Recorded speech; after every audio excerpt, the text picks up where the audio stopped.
The Legend of Zelda, such a wonderful gaming series. I remember being about 3 years old and being exposed to both Ocarina of Time on the N64 and Link's Awakening DX on the Game Boy Color. So fun. And I remember sitting on the couch watching my brothers take turns playing Ocarina of Time. Cheerful music, delightful graphics for the time, and just an overall charming, oh my, what the heck? You call that rated E?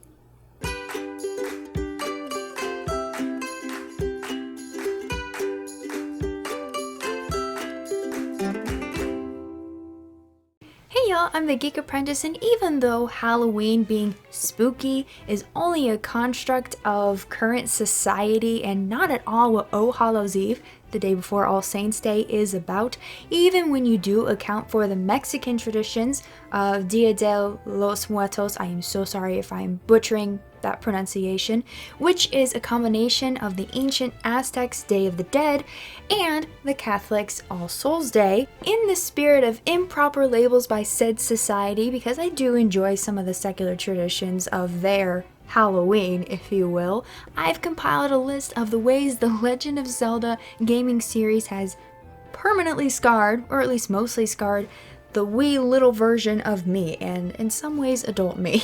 So basically, here are 10 things in no particular order from the Legend of Zelda series that have scared me to death.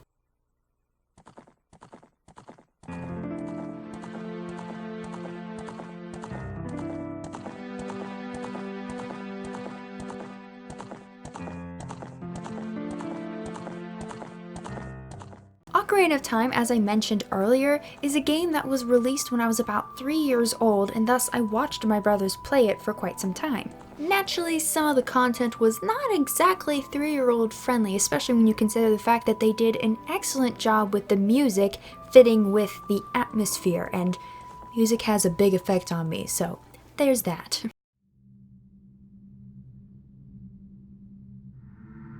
Dead hand, yes. Till this day, I have to take a sharp swallow before attempting to defeat this relatively easy mini-boss twice. It's beyond horrifying, especially when you consider that I was 3 when I first encountered it. Although I will say the 3DS version does not do it justice. This thing just looks like strawberry jello or something. It's dumb.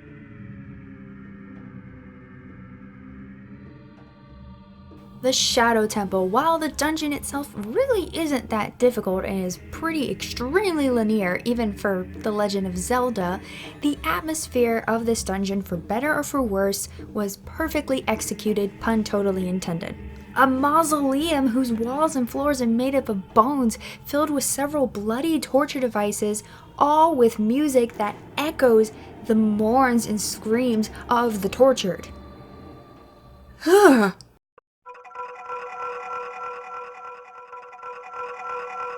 The Forest Temple, and honestly, if not for the music, I'm not sure this temple would have creeped me out as much as it does. It truly is the music that ties together the eeriness of this forgotten mansion. That and the fact that when I was 15, I spent 3 months trying to complete this dungeon. Between my inept gaming skills, which if you watch my live streams, you know how true that is, and the foreboding nature which saturates this dungeon, yeah, I had some issues completing it. That music theme would haunt me for a long time to come.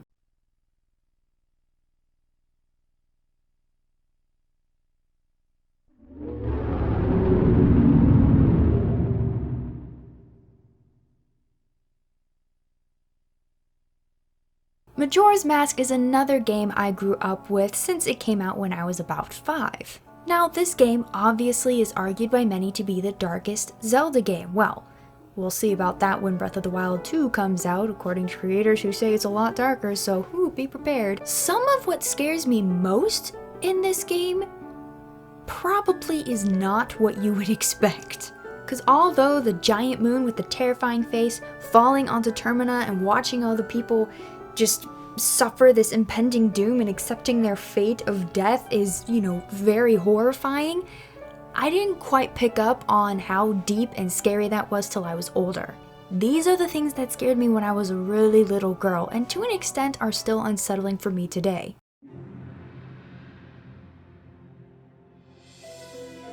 The mask transformations. Whenever my brothers chose not to skip through this tiny little cutscene, I had to close my eyes and plug my ears, and I don't think it's too difficult to understand why. Even as an adult, this is something I click really fast to get through.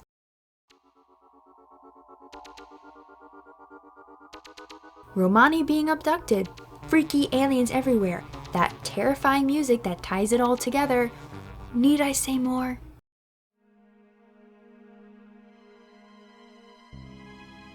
The cutscene for owl transportation.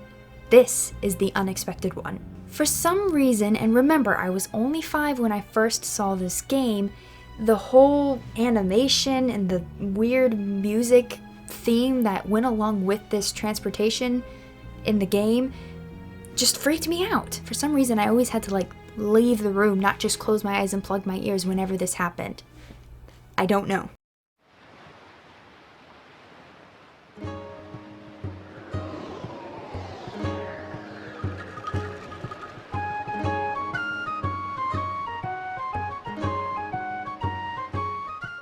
Wind Waker, one of my absolute favorite Zelda games, still competing with Breath of the Wild for #1 in my book. Very cheery game, very brutal ending to Ganondorf. So what could be in this?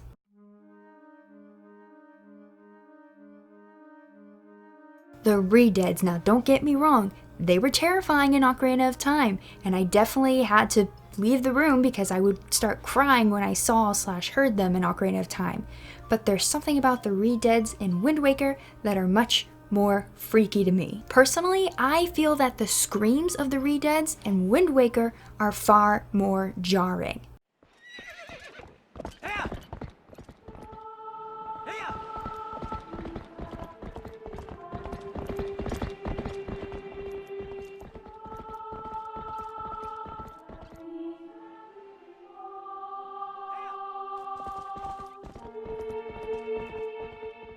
Now, Twilight Princess came out just before I stopped playing video games. I explain it further in this video, but it was also the game that kind of helped get me back into games, more specifically The Legend of Zelda. Since in this game the developers were trying to bring back a lot of what they did in Ocarina of Time, especially with the overall feel and theming, naturally a lot of it was much more creepy. A little too much at times.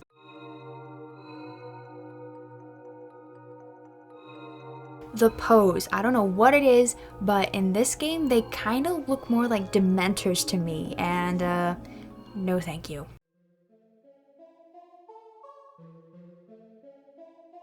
Blizzetta, not take mirror. Okay, not the scariest thing in the world, but definitely scary enough that my heart was pounding upon my first encounter with this boss. Especially when you know that normally she's really nice but is possessed right now. Ugh.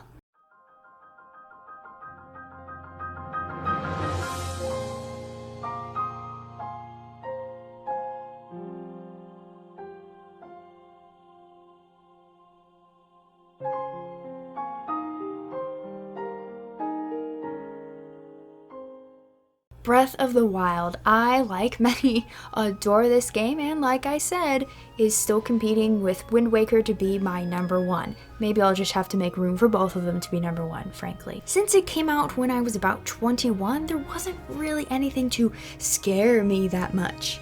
Well, except one thing.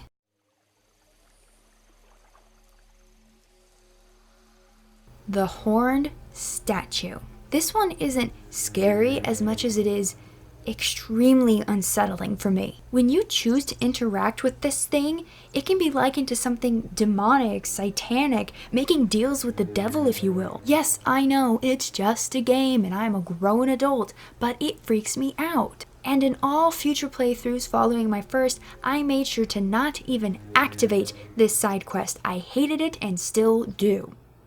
Okay, so there are 10 of the most scary things to me in the Legend of Zelda series, and believe me, I could easily add 10 more if I wanted to. It's amazing how after being exposed to such freaky stuff in Ocarina of Time at such a young age, I still love it. It didn't permanently scar me, obviously. It was good for me, it toughened me up, we'll go with that. And I am curious, did any of these make your list, or do you have other ones that I didn't mention? I would love to hear about them, so comment below. Since this video is set to go up on Halloween, Oh Hallows Eve, October 31st, be sure to check out my live stream tonight. I will be dressed up as a certain character, full on outfit. It's gonna be a ton of fun, and this outfit was made possible by amazing donors, some of which are also patrons, so wow, thank you. At the time of recording this video, I'm not sure which game I'm going to be playing, but you're guaranteed it'll be fun watching me flail and fail a lot. I have fun doing it, and I really love chatting with you guys, so be sure to tune in for that. The easiest way to make sure you are notified when I start streaming is if you subscribe and then like turn on the notification bell. I don't know, there's like something where you can change it to all if you want. It's up to you, or you can just search my channel when it gets later in the evening. That works too. But anyway, that's all for today. Happy Oh Hallows Eve, and thank you for watching.